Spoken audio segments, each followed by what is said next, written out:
নমস্কার বন্ধুরা, নিয়ে আসলাম নিরামিষ আলু সোয়াবিনের রেসিপি। আলু সোয়াবিন করার জন্য কিছুটা আলু আমি বয়েল করে নিলাম। ছোট ছোট আলুগুলো সোয়াবিন সাইজের লকেল আলু, এগুলো বয়েল করে খোসা ফেলে আর আলুগুলো ভালো করে ভেঙে রেখে দিলাম। তারপর একটা কড়াইয়ের মধ্যে দিয়ে দিলাম সরষের তেল দিয়ে আমি দিয়ে দিলাম পুরনে গোটা জিরা দিয়ে দিলাম আলুগুলো সামান্য নুন হলুদ দিয়ে ভালো করে ভেজে নেব। আলুগুলো একটু ভালো করে ভাজলে পরে ভালো লাগবে খেতে, সেই জন্য আলুগুলো একটু ভালো করে ভাজবো। আর আলুগুলো কিছুটা ভাজা ভাজা হওয়ার পর আমি দিয়ে দেব থেতানো আদা আর দেব কাঁচা লঙ্কা দুটো।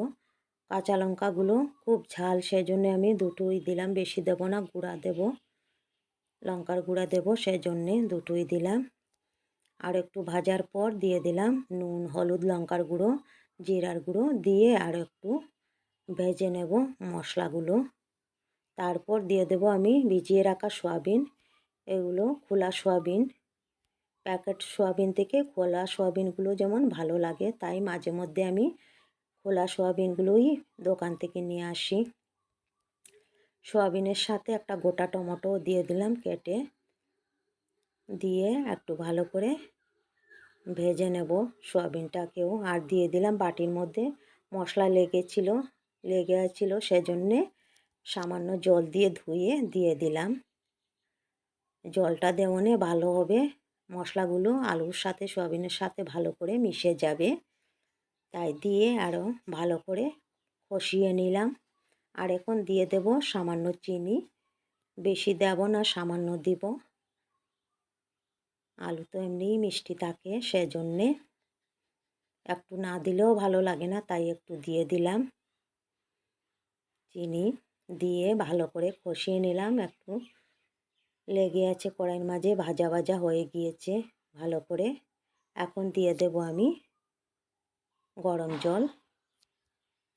গরম জল দিয়ে নাড়াচাড়া করে ফুটতে দেব। এটা ঢেকে দেব না, ঢেকে দেওয়ার দরকার নাই, কেননা আলুগুলো তো কুকারে বয়েল করেছিলাম, সেটার জন্যে আগেরই বয়েল আছে আলুগুলো, কিছু বয়েল করার নাই, এখানে শুধু ফুটবে একটু। ভালো করে ফুটানো আসার পর একটু নাড়াচাড়া দিলাম। তারপর এখন দিয়ে দেব আমি গরম মশলা দিয়ে আর একটু সময় নাড়াচাড়া করে ভালো করে ফুটিয়ে নিলাম। আর দিয়ে দেব এখন নামানোর আগে ধনিয়া পাতা দিয়ে